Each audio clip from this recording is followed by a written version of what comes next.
तो दोस्तों आज की इस वीडियो में जो हम बात करने वाले हैं, देखिए वो भी कंबाइन हार्वेस्टर से रिलेटेड ही बात करने वाले हैं। तो दोस्तों जैसे एक भाई का कमेंट आया था कि टेम्पोररी पासिंग का क्या मतलब है, तो दोस्तों आज की इस वीडियो में हम देखिए भाई के कमेंट से रिलेटेड डिटेल में बात करेंगे कि टेम्पोररी पासिंग क्या होता है, कौन इसे इशू करता है और किस काम ये आता है। बाकी अलग अलग स्टेट जैसे उत्तर प्रदेश और पंजाब के रूल्स की भी डिटेल में बात करेंगे। तो वीडियो में लास्ट तक बने रहें क्योंकि हम जो बोलते हैं सच बोलते हैं। और चैनल पे अगर नए हैं तो देखिए चैनल को सब्सक्राइब कर लें। तो आइए वीडियो शुरू करते हैं।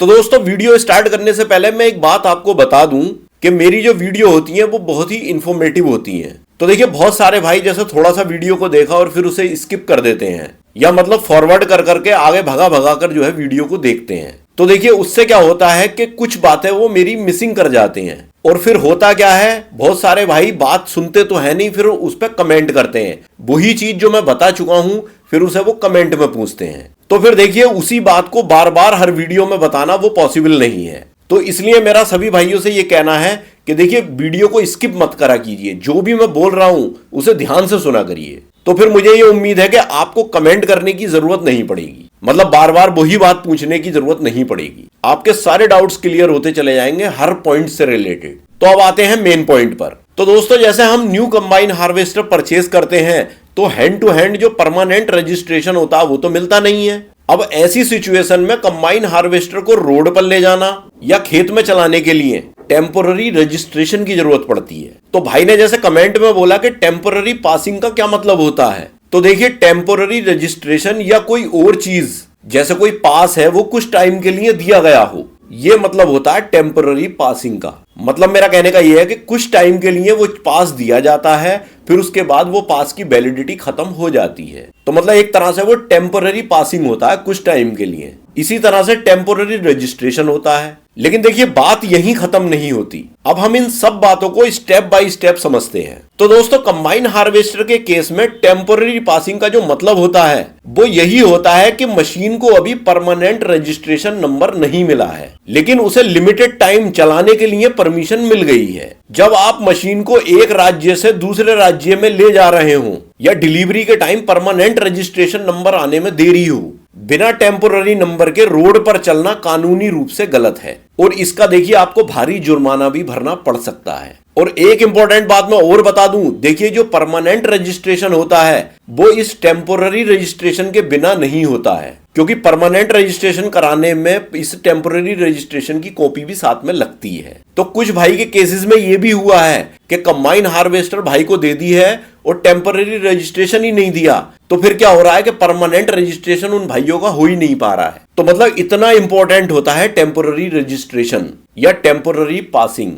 अब बात कर लेते हैं टेम्पोररी रजिस्ट्रेशन लेने के लिए क्या क्या जरूरी डॉक्यूमेंट्स चाहिए होते हैं। तो देखिए सबसे पहले तो इसमें फॉर्म 20 चाहिए होता है जो टेम्पोररी रजिस्ट्रेशन के लिए आवेदन पत्र होता है। फिर दूसरा इसमें फॉर्म 21 चाहिए होता है जो सेल सर्टिफिकेट होता है और ये डीलर ही आपको देता है। फिर तीसरा इसमें फॉर्म 22 चाहिए होता है जो रोड की वर्थीनेस के लिए होता है, मतलब ये एक तरह से कंपनी का सर्टिफिकेट होता है कि मशीन आपकी सही है। फिर चौथा आता है देखिए इंश्योरेंस पेपर, मतलब कंबाइन हार्वेस्टर का वैलिड इंश्योरेंस। फिर पांचवा आता है आइडेंटिटी प्रूफ, जो भी ओनर परचेज कर रहा है उसका पैन कार्ड और आधार कार्ड। फिर छठा आता है एड्रेस प्रूफ, इसमें देखिए बिजली का बिल या वोटर आईडी आपके पास होनी चाहिए। फिर सातवां आता है चेचिस ट्रेस, मतलब चेचिस नंबर का पेंसिल से जो प्रिंट होता है वो जरूरी होता है, कागज पर पेंसिल से उसका प्रिंट ले लेते हैं चेचिस के नंबर का। तो देखिए दोस्तों इन सारे डॉक्यूमेंट्स की जरूरत पड़ती है टेम्पोररी रजिस्ट्रेशन को अप्लाई करने के लिए। अब बात कर लेते हैं ये अप्लाई कैसे होता है।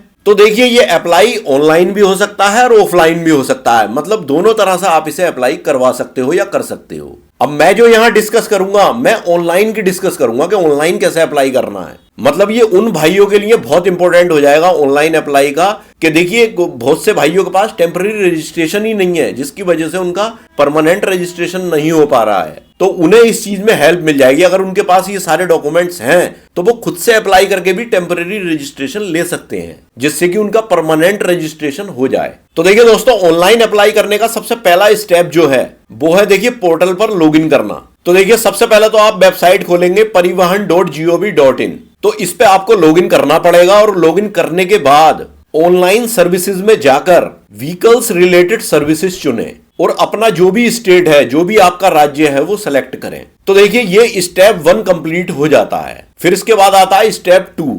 इसमें होता है एप्लीकेशन में एंट्री। तो इसमें क्या होगा, इसमें आप अपनी मशीन का जो इंजन नंबर है और जो चेसिस नंबर है उसके लास्ट के 5 डिजिट जो होंगे उन्हें डाल करके रजिस्ट्रेशन करें। तो ये स्टेप 2 कंप्लीट हो जाता है। फिर आता है देखिए स्टेप 3, फॉर्म भरना और डॉक्यूमेंट को अपलोड करना। तो देखिए सबसे पहले इसमें आपको ओनर का नाम डालना है, एड्रेस डालना है और डीलर की जानकारी भरनी है। फिर इसके बाद मैंने जो अभी आपको सारे डॉक्यूमेंट्स बताए हैं उन सभी डॉक्यूमेंट्स को स्कैन करके पीडीएफ के फॉर्मेट में अपलोड करें। तो इस तरह से आपका तीसरा स्टेप कंप्लीट हो जाता है। फिर आता है देखिए चौथा स्टेप। चौथे स्टेप में आता है फीस का भुगतान। तो देखिए फीस के बारे में मैं बता दूं, देखिए हर स्टेट की फीस अलग अलग हो सकती है। मतलब 500 रुपए से लेकर के और 2000 रुपए तक की फीस किसी भी स्टेट में अलग अलग हो सकती है। जरूरी नहीं है, किसी में 1500 भी हो सकती है, 1000 भी हो सकती है, 2000 भी हो सकती है। मतलब 500 से 2000 के बीच में ही रहेगी। तो इस फीस को आप या तो देखिए ऑनलाइन नेट बैंकिंग से या यूपीआई के थ्रू जमा कर सकते हैं। अच्छा, ये फीस जमा करते ही आपको इसकी एक रिसिप्ट देखने को मिलेगी,